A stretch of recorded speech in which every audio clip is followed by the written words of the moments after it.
अच्छा दोस्तों, अगर किसी को पुरानी खांसी है और ख़त्म होने का नाम नहीं लेती, काफ़ी ज़्यादा आपने मेडिसिन इस्तेमाल किए हैं, सिरप लिए हैं और इंजेक्शन वगैरह भी लगवाए हैं, फिर भी आपकी खांसी ख़त्म नहीं होती, तो आप दोस्तों को मैं आज खांसी का एक ऐसा नुस्खा बताने जा रहा हूँ जिसको इस्तेमाल करके इंशाअल्लाह आपको खांसी से हमेशा के लिए छुटकारा मिल जाएगा। चाहे वो खांसी खुश्क हो या बलगमी खांसी हो, आपको इंशाअल्लाह ये नुस्खा इस्तेमाल करने से हमेशा हमेशा के लिए खांसी से छुटकारा मिल जाएगा।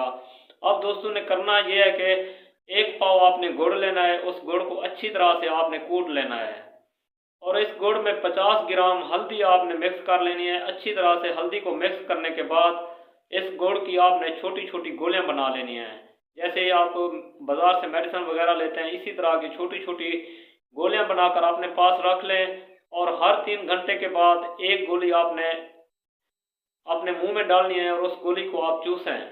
तो इंशाअल्लाह उम्मीद करता हूं कि आपकी खांसी हमेशा हमेशा के लिए ख़त्म हो जाएगी।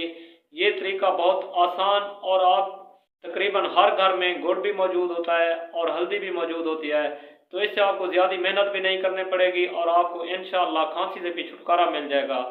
तो दोस्तों, आप इसके बारे में क्या राय रखते हैं, आपने अपनी राय का इज़हार कमेंट बॉक्स में ज़रूर करना है। और आप दोस्तों से गुजारिश है, अगर आपको मेरी वीडियोज़ अच्छी लगती हैं तो मेरे अकाउंट को फॉलो कर लें ताकि आपको हर रोज़ कोई ना कोई इन्फॉर्मेटिव वीडियो मिलती रहे और आप मेरे अकाउंट से कुछ ना कुछ नया सीखते रहें। और मुझे अपनी दुआओं में याद रखें, अपना भी ढेर सारा ख्याल रखें।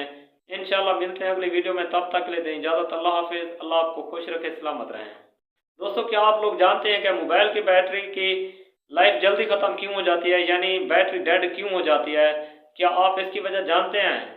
ये हमारी गफलत होती है, क्योंकि हमारी गलतियों की वजह से ही बैटरी डेड हो जाती है और हमें मोबाइल बेचकर नया मोबाइल ख़रीदना पड़ता है, जिससे काफ़ी ज़्यादा खर्चा आ जाता है। तो इसकी वजह यह है कि आप दोस्तों ने कोशिश करना है, जब भी आपने अपने मोबाइल को चार्जिंग पे लगाना है तो आपने मोबाइल को 85% पे फिक्स कर दें। अगर फिक्स नहीं करते तो कोशिश करें कि आपने मोबाइल को 85% से ऊपर चार्ज नहीं होने देना।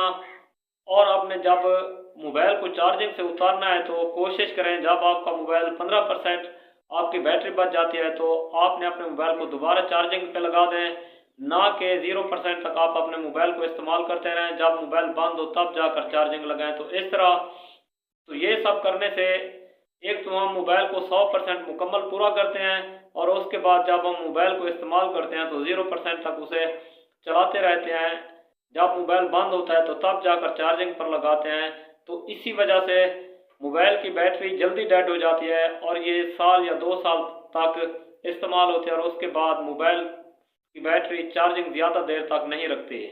तो दोस्तों, आप इसके बारे में क्या राय रखते हैं, आपने अपनी राय का इज़हार कमेंट बॉक्स में ज़रूर करना है। और आप दोस्तों से गुजारिश है, अगर आपको मेरी वीडियोज़ अच्छी लगती हैं तो मेरे अकाउंट को फॉलो कर लें ताकि आपको हर रोज़ कोई ना कोई इन्फॉर्मेटिव वीडियो मिलती रहे और आप मेरे अकाउंट से कुछ ना कुछ सीखते रहें। और मुझे अपनी दुआओं में याद रखें, अपना भी ढेर सारा ख्याल रखें। इंशाअल्लाह मिलते हैं अगली वीडियो में, तब तक के लिए दें इजाज़त। अल्लाह हाफिज़। अल्लाह आपको खुश रखे, सलामत रहें।